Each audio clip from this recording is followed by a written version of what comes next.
Hello out there. Happy National Women's Small Business Month. I'm Brandon Campbell. I am the director of the Women's Business Center at Cornerstone Alliance, and I'd like to welcome you to Escalate, getting the women-owned small business certification through the SBA. Escalate is a program that centers around providing resources to women, also to people of color, and low to moderate economic status individuals who are interested in starting a business or who already owns a business and looking to start and grow their business.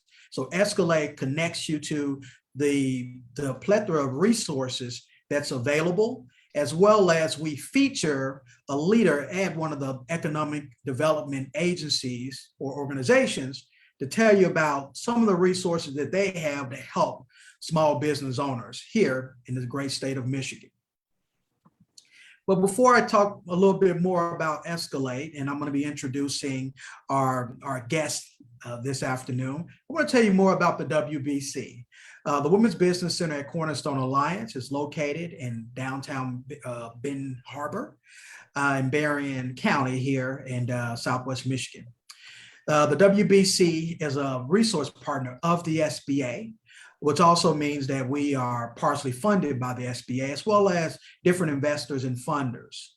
The WBC focuses on providing resources, also programs, technical assistance, and trainings to help small businesses in Berrien, Cass, and Van Buren counties, with the emphasis on women, people of color, as well as socially and economically disadvantaged individuals to help them start and grow their businesses. The WBC started in 2004. Our current leaders are myself, as well as Kristen Patchier, who's our WBC manager. But since the WBC has started in 2004, we have impacted several different businesses over our lifespan, so to speak. So since we've started, we have helped over 7,100 small businesses start or grow. Speaking of starting and growing, we have helped 224 businesses start in the Southwest Michigan. That also includes $9.8 million in capital investments we've helped those businesses acquire to help support their businesses and make economic impact here in Southwest Michigan. That also includes over $900,000 in SBA microloans that we have helped them secure. And since the pandemic, in March of 2020, the WBC has been very busy, as you can imagine, with servicing those small businesses and entrepreneurs alike. So we have helped 687 entrepreneurs through counseling sessions, through our one-on-one free counseling sessions. And that number is steady growing as we speak.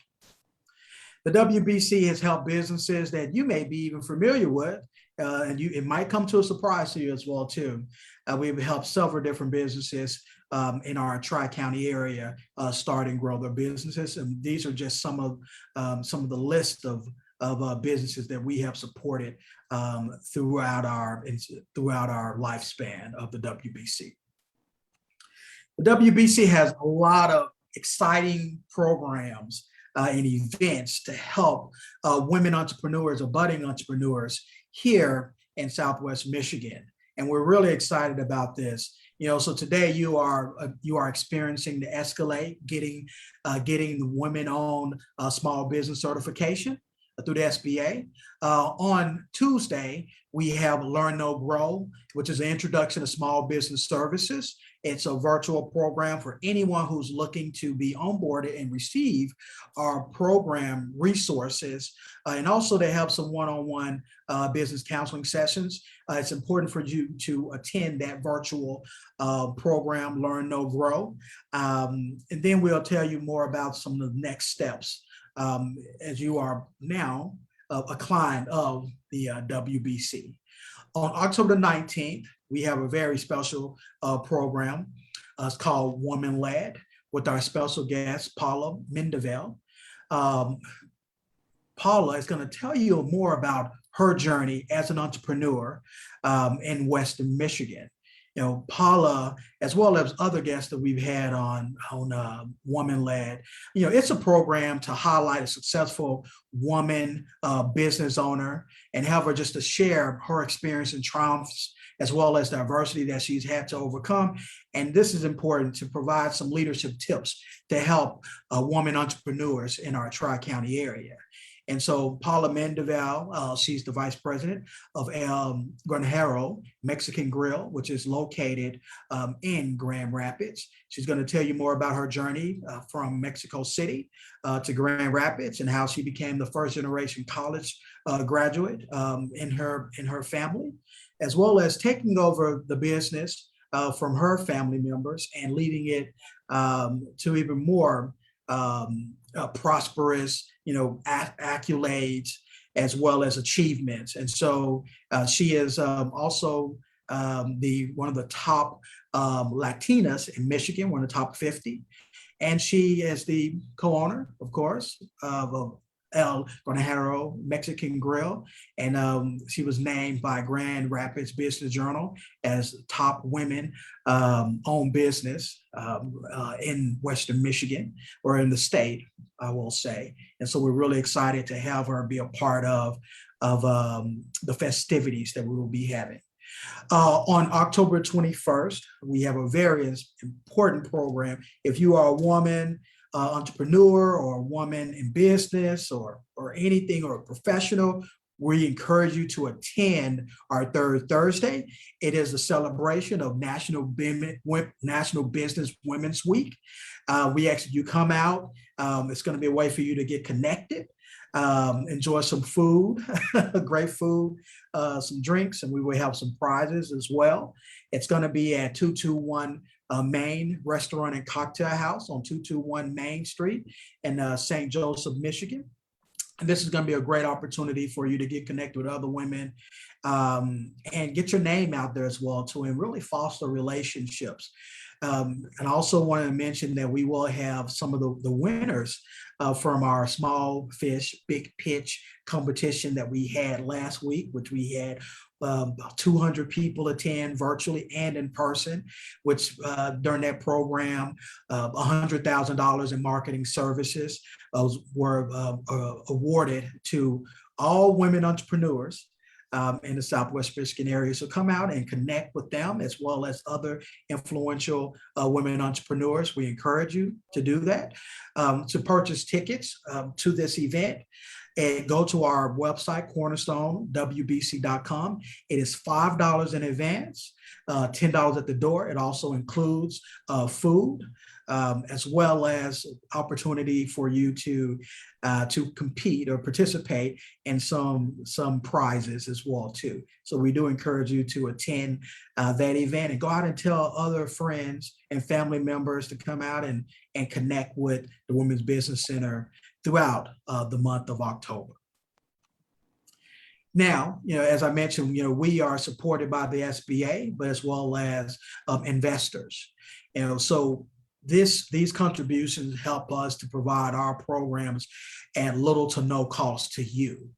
And you're tuning into Escalate today. It's a free program that costs you nothing. And so we want to continue that. So, but if you're interested in supporting the WBC, please reach out to us, to our Vice President of External Affairs. Her name is Chris Frank, and she can help you with allocating funds as far as being a donor for the WBC at Cornerstone Alliance, and it's well appreciated. If you know anyone else that's interested, please have them contact Chris Frank as well. Thank you. And so, if you're interested in becoming a client of the WBC, or you have more questions about the WBC beyond this program, please do reach out to myself or Kristen Patzier. We have our contact information in front of you as well. I do want to mention that if you have questions, please include them in the chat box. We will have some questions later on in the program. Now, I'd love to take this opportunity to introduce our guest for this evening, well, this afternoon. Gabrielle Connor, she's a business opportunity specialist. She is the newest member of the Michigan District Office of the U.S. Small Business Administration as of December 2019. She has a diverse background and has 4 degrees, an associate's degree in criminal justice and corrections from Wayne County Community College District, a bachelor's degree in public safety administration from Eastern Michigan University, a master's degree in public administration with a concentration in local government management from Eastern Michigan University, and a master's degree in criminal justice and criminology from the University of Michigan, Dearborn.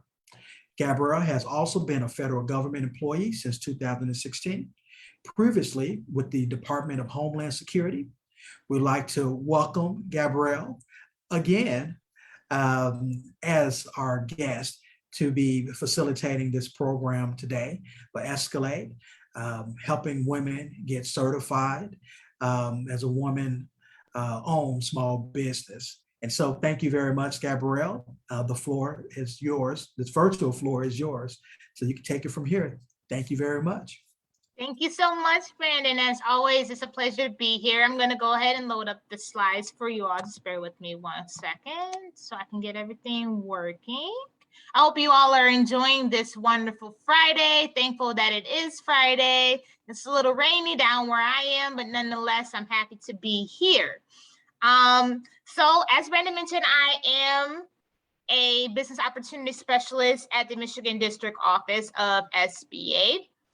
This is a very driven program that focuses around certifications. I work for federal contracting on the federal contracting space. So I deal a lot with talking to contractors, getting impactful information from small business owners, collaborating with resource partners like this, and just being there overall for those who are needing some advice and some guidance on what to do with their business and so on.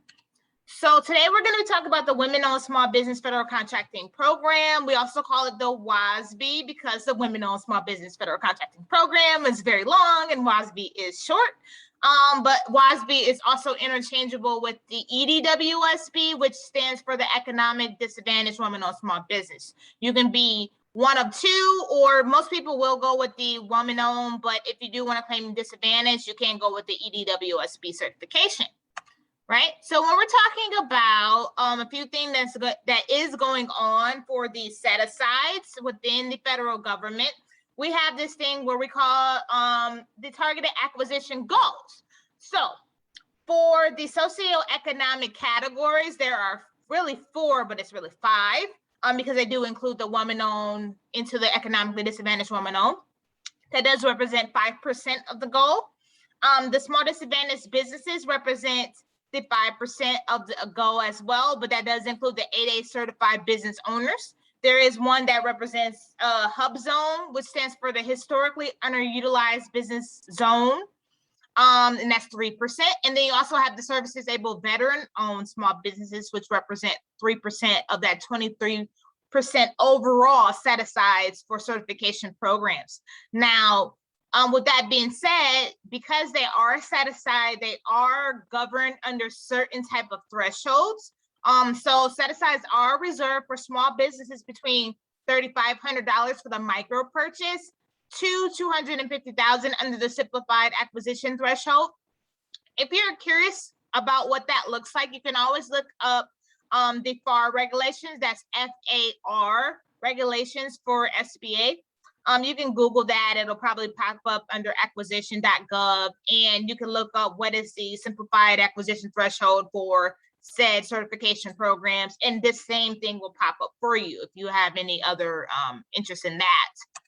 All right. So more specifically for the woman-owned small business certification, this is why you all are here. And again, thank you for attending.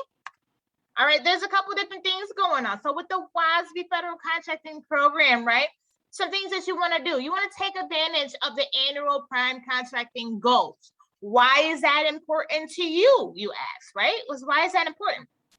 Because that set-aside acquisition goal that I mentioned before represents 5% of the contracting goals or contracts that are out there. But the good thing about this one is you have access to the set-asides for WOSBs and the EDWOSB, so it's kind of interchangeable. If you get a WOSB or EDWOSB set-aside, you are guaranteed to be able to apply to whatever set-aside that is available to the WOSB and the EDWOSB versus someone who does not have a WOSB or EDWOSB certification. They cannot apply for the solicitation underneath that category because they do not hold that certification. But it also allows you to build capacity and grow. And what does that look like for the average business owner in the pandemic? Well, maybe you are used to a certain type of, system of how things work and operate, but you want to elevate yourself by getting a certification, right? So that certification allows you to be able to distinguish yourself from other small business owners who may not have a certification, and it kind of gives you an advantage to the contracting officers who are looking at small business owners and evaluating them to see what different type of certifications and what things that are around them that can distinguish themselves from other like-minded business owners, and give them that one-up opportunity to be picked for that solicitation. So that's one of the reasons why a lot of these small business owners, especially the women-owned small business owners, are now looking at obtaining these different certifications to get enhancements for their business or look at different ways that they can enter into the federal government, specifically because they're already set aside contracts for them, but it does give them a competitive edge and it makes them unique because they do have certifications, whereas other people do not. All right. So as far as the certification changes, there were some changes that did take place in 2020. Prior to 2020, October specifically, you used to be able to self-certify your WOSB or EDWOSB certification. What does that mean? You could have been in the system and you can go and register and say, hey, I want to be a WOSB. I'm going to be a WOSB, follow the documentation steps, and then that's how you proceed. And then that was done in-house in the district offices. However, as they streamline things and move things along between May and October, they transitioned over to beta.certify.sba.gov, which allowed the business owners to be able to pre-certify and get their applications evaluated by a WOSB specialist. And that way, it takes the pressure off of the district offices, right? So as of October 2020, businesses competing for WOSB contracting program set-aside contracts will have to be certified through two ways. You can either go through SBA, which is a free online certification process, or you can use a third-party certifier or TPC at a cost. Now, I do not know what the cost is. However, I can tell you where to find out about the cost. So if you were to go to SBA.gov, and then you would hover over federal contracting. In the federal contracting's middle section, the contract assistance guide, and you look into the WOSB certification link, you will see at the very bottom of the page, there are 4 SBA approved third-party certifiers that they recommend. You can find more, but those are the 4, and you have to reach out to them via that link and find out what their cost is. Most people will go the SBA free route, but there are those who want to go through the TPC route, right? But the good thing is the small businesses will still be able to utilize an approved TPC at a cost to obtain the WOSB or the EDWOSB certification. So you do have a few options if you're interested in becoming a WOSB small business owner, that you can either do the third party or through SBA through the pre-certified process.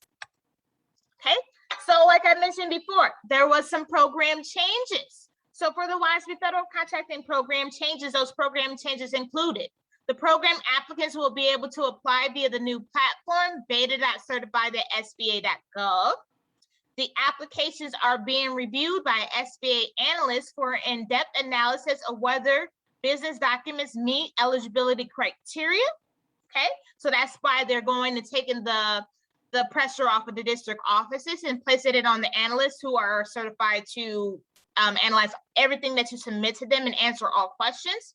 So when the application is approved, SBA will incorporate the program's participants' WOSB/EDWOSB certification into the company's program dynamic small business search profile. Now, if you are new to federal contracting and you have not heard of the Dynamic Small Business Search Profile, it is linked with your SAM profile, and that SAM System for Award Management profile is kind of like a 2-for-1. You basically will upload all of your information into SAM, and then as you're uploading, it'll bring you to the Dynamic Small Business Search, which then would allow not only yourself, but contracting officers to be able to search up small business owners like yourself using NAICS codes, locations, ZIPS codes, keywords, and the professions that they work in to find matches to see if they will be a good fit for their contract or solicitation.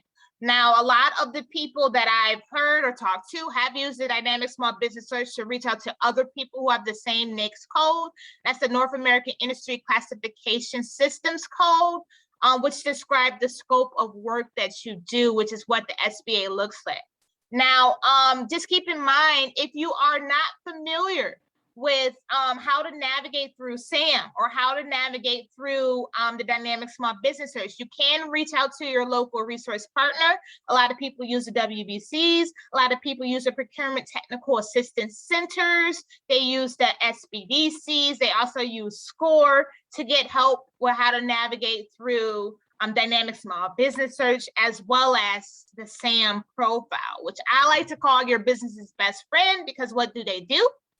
You know, they go ahead and give you all of the accolades. They highlight you when you do well. They say, well, my best friend is good at this, they're good at that, they're good at that. And in your SAM profile, you're able to list everything that you have done well, including your past performance, any awards that you have done, your location, your certifications, and so on, which is great, right? And then also, the contracting officers will no longer need to request access to review the firm's documents. However, they may reach out to us to verify a firm status, especially if that firm is within another certification that we manage, which we manage the 8A certification. So if they call or reach out to me or my lead, what that looks like to us is they say, hey, here's this company we're looking at. Do you know anything about them? Do you recommend? Are they a good company, etc.? And we can say, yes, this person is in good standing. They are eligible to receive any type of contracts that they may be applying for. And if you have any other questions, please reach out to us. Now, as far as if you are getting declined, the declined applicants may reapply after 90 days if they have corrected their initial defect. Now, we do not know what that looks like on your end. You will get a letter from the WOSB people stating that you either have to fix these errors or you get declined. And if you do not go ahead and fix these errors, then that's where you're at. But only they can tell you what those errors are that you need to fix, because they're the one who's looking at your documentation. However, there's no formal appeal process for the application, so you might just have to keep retrying after a period of time until you get through, and maybe reach out to the WOSB people via their email or their help desk to see what more steps that you can take in order to be successful at completing this certification application, right? So again, with the certification changes resources, right? To stay up to date with the changes of WOSB and federal contracting, you can go ahead and visit sba.gov/WOSB ready. You can also contact your local regional district office. I do work for the Michigan District Office of SBA. You can reach out to your Procurement Technical Assistance Center, who can help you with questions during the application process and after the application process. So we will be giving you some guidance. The SBA resource partners will give you that one-on-one counseling. I cannot provide one-on-one counseling. I have a lot of things that I do within my job. However, the Procurement Technical Assistance Center can, and it is a free type of service you can get, which is great. We like free, right? You can also visit these latest FAQs. They do update them periodically, and the certification options for more information on the changes. They do have a Will You Be WOSB Ready fact sheet you can look at, as well as a Are You WOSB Ready infographic that you can look at that also tells you more important information about WOSB. Okay, now when we're thinking now, I want you guys to think, and I say think, I mean really think, is the WOSB certification appropriate for you? Now, I did mention in the beginning that there are some good things about WOSB, as you know, it does make you unique if you do obtain all of these different certifications that we do offer, which is great. But you have to have a certain criteria in order to be eligible, right? You have to have managerial experience. That's very important. We want you to know how to own and operate your business. If you don't know how to do that, then that's kind of questionable. You have to have the highest officer position, whether that's the president, the CEO, or whatever you call yourself. As long as you're the highest officer position within your company, then that's a good fit for the WOSB program. You also have to be in control of the daily operation. You have to manage that. You can't just say you manage that, because when they're evaluating your WOSB application, they're looking for control issues. So if your application shows that you have control issues, you will get declined. It will not reflect what they're looking for. With that being said, you must have at least 51% ownership requirements if you're applying for the WOSB certification. You cannot be 50-50, okay? 50-50 is a no. You cannot be anything other than 51% or anything higher than 51%. And the reason being is it shows control. So if you have a business partner and it's 51-49%, which you own in 49%, you cannot apply because you have to have the 51% majority stake ownership. But if you have 100% ownership in your business, then that's great. The bare minimum is you at least have to own 51% of the business to apply for the certification. Also, I mentioned the NAICS code, which describes the scope of work that you do. Because the WOSB application is specific, you have to look up the specific NAICS codes that are in line with the application, and that is listed on the WOSB platform. You only have to have one primary, but you can have several secondary, but you want to make sure your primary is associated with your application process. But the good thing about this, which is very great compared to all the other certifications that are out there, if you are sitting here right now, you never thought about being in the WOSB program, right? You don't have to have a minimum time in business to be able to be here. You can start your business today. You can start your business tomorrow and apply, versus other certifications where you have to have some time and they have to see that you actually are a legit business owner. Right? Now, with the economic disadvantage requirements, I did mention that there are two. You have the woman-owned small business and you have the economically disadvantaged woman-owned small business. With this one, you are claiming that you have an economic disadvantage. So what that looks like, your personal net worth, which is your assets minus your liabilities, has to be less than $750,000. Now, that does not include your mortgage, your business equity, your 401ks, your Roths, and stuff like that. But it has to be, once I do the calculations, less than $750,000 in order to be considered for the economic disadvantage. Now, in the event that it is more than $750,000, you can go ahead and switch over to the WOSB, the regular one. You just have to be less than $750,000 for your personal net worth once they do the assets minus the liabilities to be considered for this specific certification. Also, your 3-year average income has to be $350,000 or less. So say, for example, fiscal year, we're in 2021, say 2019, 20, and 2021, right? We're evaluating. You make $350,000 each year, okay?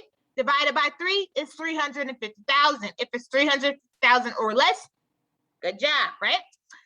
And then also you have to have a fair, all your factors are evaluated on a fair market value of assets of $6 million or less. That's the aggregate total.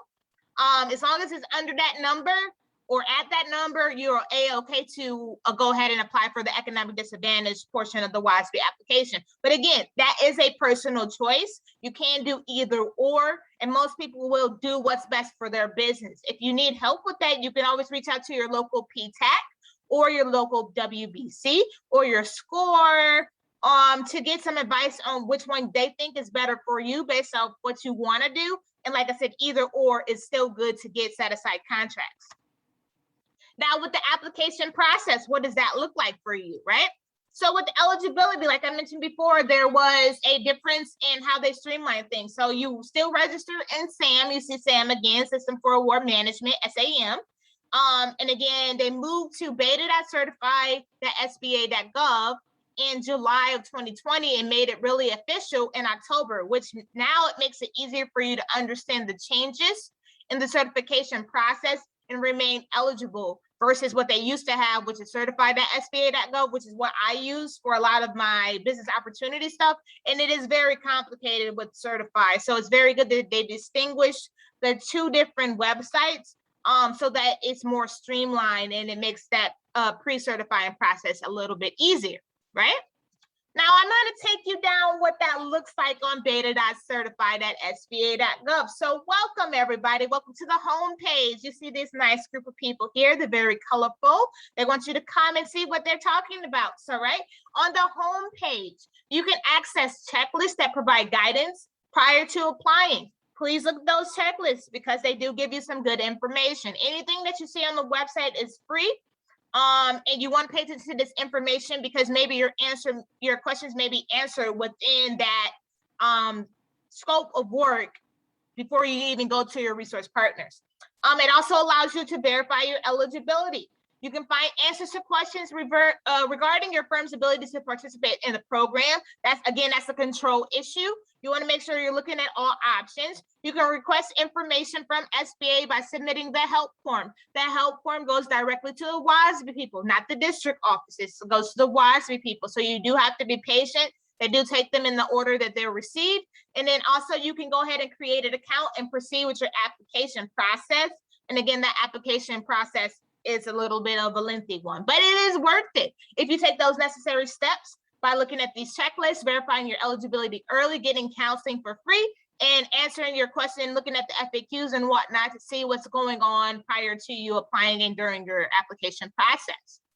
All right, so as we move along the beta.certified journey, we're going to talk about the resources, right? So at the Prepare tab, it gives you updated checklists that provide guidance prior to applying, right? So what this looks like on the screen, you see the Prepare tab, right? And then it tells you, okay, there's one for the Women-Owned Small Business Checklist, and there's one for the Economic Disadvantaged Checklist. You can go ahead and see what exactly that you need to do in order to qualify for these things here. There's an SBA Basic Eligibility Card. It does, again, tell you need at least 51% of ownership before you apply. You have to at least have 51%. You can have more, but it cannot be less than 51%. And then that's a lot of good information as far as the checklist, because if you had previous questions, maybe it may be answered in the checklist prior to you actually getting there. So as we move on past the resources, actually we go to another resource, and that's the knowledge base. Now, I love the knowledge base. Now, why do you think I love the knowledge base? Because it literally answers all of your questions in these little links, right? You have the WOSB application and submit training one. You have the before you apply. You have the Federal Contracting Program assistance and training. These are all available for you, and you can watch the videos on that. There are some forms for your external checklist for both the WOSB and the EDWOSB. You have the quick start guide. My favorite is the applicant user guide. If you click the applicant user guide on the knowledge base portion, it gives you 70 something pages of picture by question, the whole application process. So if you have a question, there's a picture for it. 70 something pages worth of documentation, but it's very worth it because some people learn a little bit better visually if they could see what you're talking about in the application process, and they can see how to move forward with the next steps. You also do have the general FAQs for the other things that we offer, like the hub zones. They do talk about loans and grants. They talk about the procurement opportunities. They do give you a list of certified firms which you can use for networking purposes. And does talk about the FAQs for the third parties, the eligibility for the other certifications, and why certain things will be asked, like spouse information.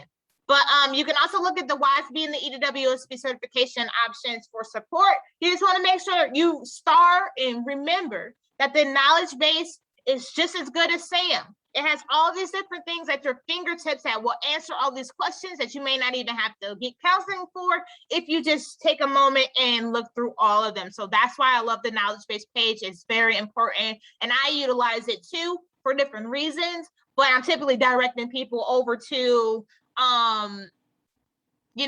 navigating through the WOSB space because they don't know what that looks like, and showing them what the beta.certified looks like as a one-by-one overview, if you say. So 3 top areas to remind applicants. This is for you. SAM.gov is your best friend. I'll say that again. SAM.gov is your best friend. Why? Because you have to keep this profile updated. The federal government contractors are going to be looking at your SAM profile, your dynamic small business profile regularly to make sure that your information is up to date. I recommend that you at least update your profile once per quarter, so 4 times per year. As long as there's new updates, new awards, new things you want to enter in there. Maybe you might want to update your business plan, your capability statement. All of this should be updated within SAM. Okay, so the designated owner initiates the application. So please make sure you know who the designated owner is. If that's yourself, don't have someone else do it. You do it and you go through there. And then you're going to be reviewing the list of required documents under the Prepare tab to make sure that you are submitting all the required documentation. So please remember, keep your SAM profile updated. Please, you initiate your application and review the list of required documentation. That way there will not be a delay in your application process. Okay, now, some people always ask me, what does this look like in the issuing decisions on the certification? Because I'm not doing it. This is what it looks like, okay? So the application is submitted and then your dashboard will update. Once that's done, SBA will notify you of a complete sufficient application package within 15 days. And then after that, SBA will make a determination within 90 calendar days after a receipt of a complete application when applicable. Here's a sidebar, because a lot of small business owners are in a rut right now. What does that mean in a rut? That means there's a delay, more than 90 days. There's a very valid reason for this. On average, right, the SBA can get up to 1,200 applications within a week. Times that by 52 weeks. And then you have all these people and you're in one of these lines, right? They're filtering through, and making sure that everyone submits a complete package. If this package is not complete, it's not sufficient enough, they reach out to you. So here you see the asterisk. An SBA representative may reach out if additional information and documentation is required, right?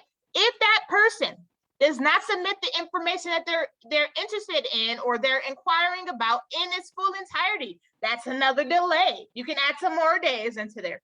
So now you're at 2 delays, right? And if you cannot submit that information sufficiently every time they request it, you just put yourself at a delay. And if they deny you, you have to wait a whole another 90 days before you can even apply again. So you want to make sure you know what this looks like. And make sure you're looking at those documentation before you apply, because those documentation that you submit makes or breaks whether or not you get evaluated on time. And they are, we did get word about a month ago that they are processing them a little bit faster as more help has been coming in. But on average, we get about 1,200 a week at the WOSB. And I'm not saying we, not in the district office, but the WOSB itself. The application volume is very high, as the same as every other thing right now. Okay, so what does this look like in more detail? So the firm registers in SAM.gov, first thing. Then the firm registers in beta.certified.sba.gov and claims their business as a woman-owned small business or economically disadvantaged woman-owned small business, right? Then the firm completes the application on beta.certified and uploads their documents, whether that's for EDWOSB and the WOSB, and the submission of the application step, right? Once that is completed, you can go ahead and move on to the screening. So then SBA will receive that submission and conducts a check of all documents. So they're going very thoroughly through these documents. If it is valid, you will proceed to the next step, in which you are notified of a complete application. If it is invalid, which happens very often, right? The screener will issue a deficiency letter returning the application and then asking the small business owner to submit more information based off of their decision. If you make it through the next step, if there are no deficiencies, you will be getting your application review based on the eligibility, ownership, and control. And that's when your 90-day business or your process begins, okay? So make sure when you're submitting your documentation that it is very clear, it is very precise, it is what they're asking for, because Don't let there be at the last minute issue with control. They're going to be looking very heavily in the control issues, right? They're also going to be reviewing your financials. If you're claiming that you want economic disadvantage or you want to be certified as an economically disadvantaged woman-owned small business, they can go ahead and conduct a request for information if they feel so, and then they will submit a final recommendation in the analyst review portion of the application process. Now, if you make it past that, which is good, everything's good, they don't see anything wrong with your application, then the director will make a final decision to approve or deny. You will be issued a signed and dated letter stating that you've been approved. And then that letter marks the official date of entry into your WOSB program. So you will want to keep that information handy. Some people upload it into their certified profile, the SAM profile, keep it in a folder, display it, or whatever. They keep a good eye on it so they know what to do with it in case someone asks, hey, are you WOSB certified? And you say, I sure am. Here's my letter or whatever, however you want to identify as. You can check my SAM profile and see that I am. And then they can learn more about you through that process. Okay. So for the existing qualified certifications, again, I didn't mention before, you can go ahead and look at that third-party certification. So with that, you have to have the proof of citizenship, the designated owner, and the name change document if applicable. This is for the WOSB or EDWOSB certificate only. And then for the WOSB, only TPC certified seeking EDWOSB's designation must also upload their financial document for the economic disadvantage analysis. So it's very important in this one, whether you are certifying on third party as a regular WOSB or economic disadvantage WOSB. And if you are, you want to provide that financial documentation to show the difference. All right, so for the existing qualified certifications under the 8A Business Development Program, which I manage at the Michigan District Office, right? Again, it's the same. You have to have the proof of citizenship, designated owner, and name change document, if applicable. You have to include your most recent annual review or alternative document. If you have not got your first annual review, you can go ahead and submit your admission to the 8A Business Development Program. That is just to make sure that you are who you say you are, and the annual review shows that your financial documentation has been analyzed. You can go ahead and think while on that and put your acceptance letters to the side again, because you may have to utilize it. So with Beta.Certify, it was never built to hold the 8A business documents. Like I said, I do utilize certified.sba.gov, which does hold the 8A business documents, but Beta was never built to do that. So the WOSB analysts do have access to the certified that I use in order to see if they are connected with the 8A. But the challenge is participants accepted into the program prior to existing certified systems that have male ownership. There is a hard issue with understanding who has control, right? So the WOSB analyst may request an electronic version of the firm's needed business documents to be uploaded, but the district offices will not need to review any of the documents since everything is done through the pre-certified process and not the self-certified process. So keep in mind, when you're applying, the woman must have control of the business. The woman must be the face of the business. It cannot have male ownership, owning 51%. You will get denied. That is not significant or solidify compliance to the requirements to be in the WOSB certification program. Okay, so for the other types of certifications that most people get locally, the CVE participants, the same thing across the board. You have to have the proof of citizenship. You want to include your CVE letter, and then all business documents, including your financials, for applicants seeking the EDWOSB designation. Again, the EDWOSB is seeking financials to determine whether or not you have that actual claim to the economic disadvantage portion. All right, for the contracting, this looks very different on the contracting space. All right, so for the set-asides, how this is broken down. Now, remember I told you that the WOSBs and the EDWOSBs are the same. However, the EDWOSBs are not a WOSB in terms of the criteria is different versus the economic disadvantage. So the WOSB has a NAICS code assigned to industries which the WOSBs are substantially underrepresented. Whereas in the EDWOSB, the NAICS code is assigned where they are underrepresented. So everybody can be a WOSB, not everybody can be an EDWOSB because somebody's claiming economic disadvantage. But across the board, all right, there's a rule of two. The contracting officer, meaning the person that's reviewing or putting out the solicitation, has a reasonable expectation that 2 or more WOSBs will submit an offer. If 2 or more WOSBs submit an offer, they can go ahead and put out a solicitation and award it to whoever they feel best meets that criteria, right? And then, of course, all of the contracts must be awarded at a fair market price because that's how everything is evaluated. So that's something that you want to think of. They will not put out a solicitation unless they believe that 2 or more WOSBs are going to participate. Otherwise, they can retract it if they don't get enough traction or put it out at another date. And what that looks like on another breakdown again, the NAICS code, as I mentioned before, has to be associated with the WOSB, EDWOSB eligible NAICS code for your primary scope of work. Everything is again awarded at a fair market price. Only one WOSB or only one EDWOSB can perform that one contract. They're not going to award it to 2 people. They're only going to award it to 1. And then for the contract value, it cannot be more than $6.5 million for manufacturing or $4 million for all services. And that's across the board as governed by our FAR regulations, our CFR regulations. Okay, so when we're talking proactive self-marketing, right, what does that look like? So what you want to do, you want to go ahead and identify the federal buyers and get to know them. I'm not going to get to know them for you. That's not my job. You want to go ahead and work with your local PTACs, your WBCs, your scores, your SBCs, and get to know what that looks like, that space. And then you want to identify the agency contracting procedures and those who make the buying decision. Get to know those contractors that you want to do work for. What do they do? How do they specialize? What do they typically look for when they're trying to pick a small business owner to do that work, right? And then you want to go ahead and focus on areas that you're actually succeed in.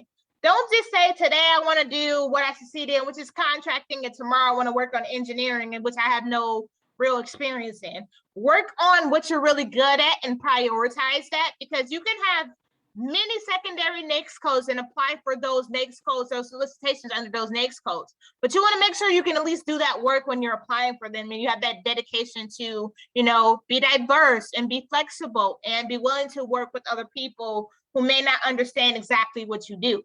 And then also you want to make small contacts, make contacts through small business events and networking events. Typically when prior to the pandemic, they will have like little networking events with like hundreds of people, and they show up and you talk about your business and you hand out your business card. I've seen people hand out their business card, their capability statement. Sometimes they have their business plan on hand. And they just want to network and see who they can do work with. You can also use the dynamic small business search in order to make the contacts with those who have the similar same NAICS code or similar same business keywords that you want to go ahead and utilize. But these are good ways to proactive self-market, because the best way to be successful in the program is to actively self-market yourself. We will not do that for you.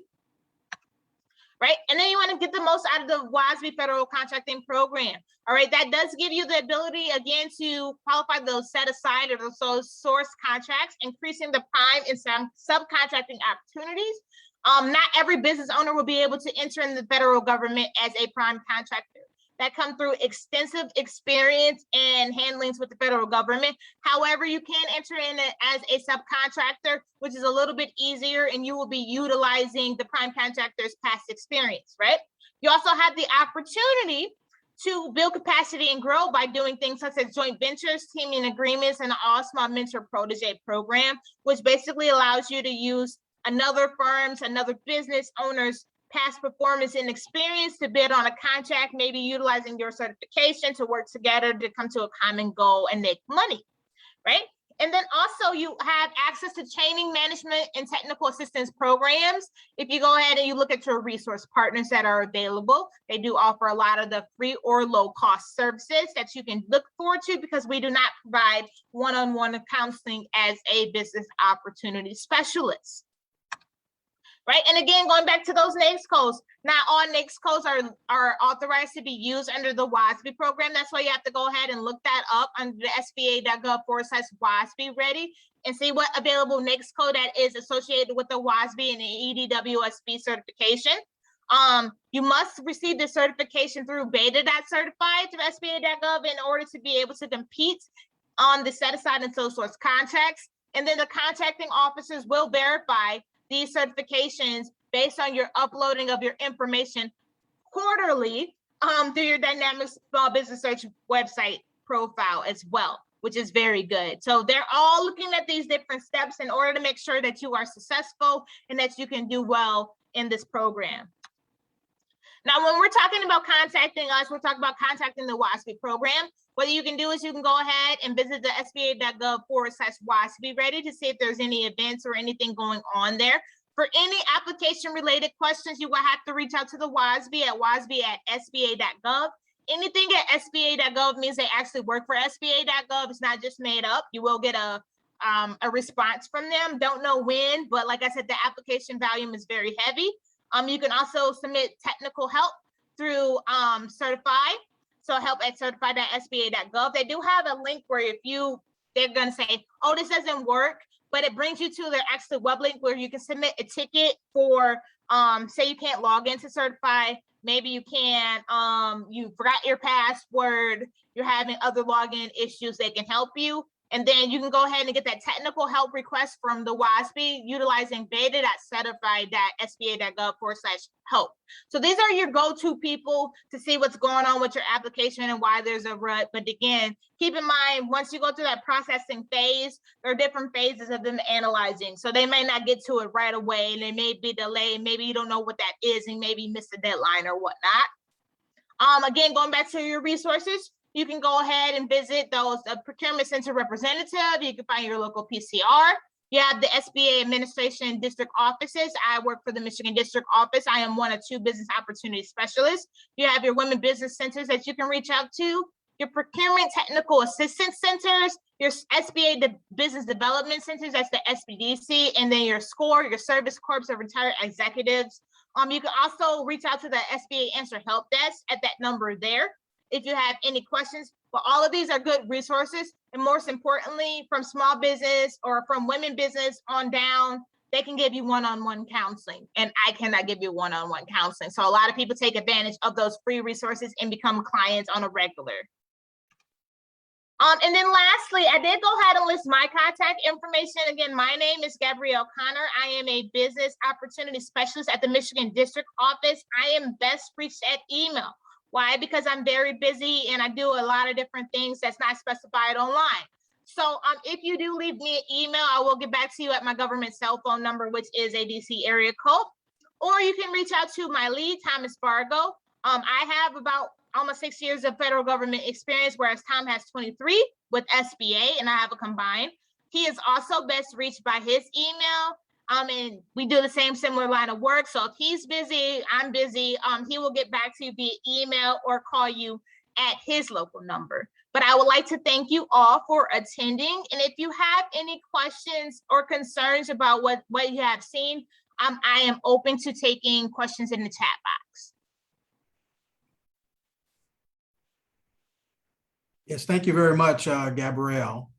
Yes, as Gabrielle just mentioned, if you have any questions, please feel free to include them in the chat box there. I have a question for you, Gabrielle. So the EDWOSB, the requirements of the $350,000 or less, is that for personal income or business income? It is not specified as either or, as when they're looking at, say, in the 750,000 category, they're looking at a number of things like your IRAs. They're not looking at your IRAs. They're not looking at your Roth. So basically, that could include your personal. I would assume if you're assuming that you are claiming economic disadvantage, it would be personal, because your business assets is already being evaluated in another category. So you just want to make sure that when you're submitting your financials, that everything looks in line with what they're looking for. And if you have questions about that, you can go to the Prepare tab and see in detail what that looks like. But I would assume personally, that the 350,000 represents the personal, even though it does not specify in the presentation or it is specified anywhere. And the remaining business is evaluated in the 750,000 in the assets minus your liabilities. Gotcha. Okay. Okay. Yeah, feel free to put any questions in there in the box, please. And I have another question. You mentioned this, I thought this was interesting, about the submission of a bid. You know, there's 2 WOSBs that submit that bid. Then it's up to like the company has at their discretion, they can decide on which one. But what if it's a EDWOSB and just a regular WOSB? Would they be, how would, you know, would that also trigger that, trigger where they have to, they can choose between the 2? Are they competing with each other, or does that not trigger it? So yes and no. So when they're looking at 2 or more WOSBs, in theory, they are competing against each other. Does not matter if it's 2 EDWOSBs or 1 EDWOSB and 1 WOSB. At the end of the day, it goes back into what that contracting officer is specifically looking for in terms of a good worker or a good contractor, good subcontractor, and whether or not that small business owner has past performance to be able to do the work that they say that they can do. Typically what will happen is sometimes they'll go with the more experienced person of the bid, but sometimes they will take a chance on the one that has less experience. But it doesn't really trigger, will they pick you if you're EDWOSB or will they pick you if you're a WOSB? It is based off of experience and what they're looking for as a contracting officer. Okay. Cool. Any other questions? So actually, I don't have a question, but I would like to take this time to mention a success story, especially a fairly new success story, to give hope to some small business owners. I do have a fairly new small business owner, a woman-owned small business owner who does have the certification. She is a WOSB. She just got 8A certified, would have been the end of January.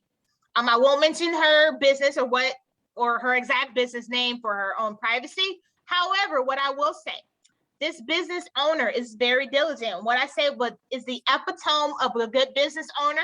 Under my 8A program, she would contact me weekly. She would ask questions. She would take the time out of her day to look up the rules and regulations that are specific to subcontractors and know what she's protected under, which is what I would highly recommend for small business owners. Understand the CFR, understand the FAR regulation that gives you powers and protected rights under a subcontractor. You want to go ahead and do that.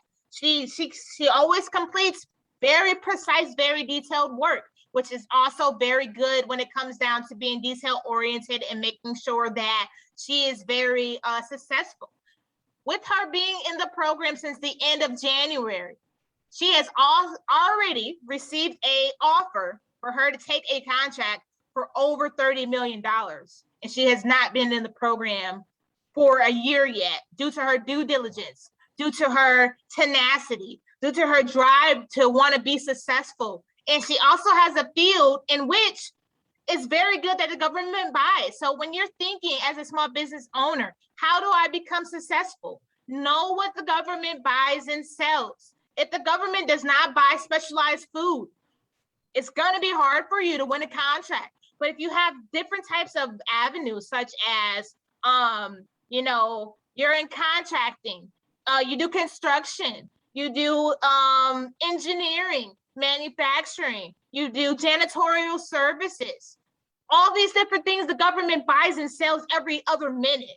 You just want to make sure that you take that time to reach out with your resource partner of your choice and understand the realm of the federal government.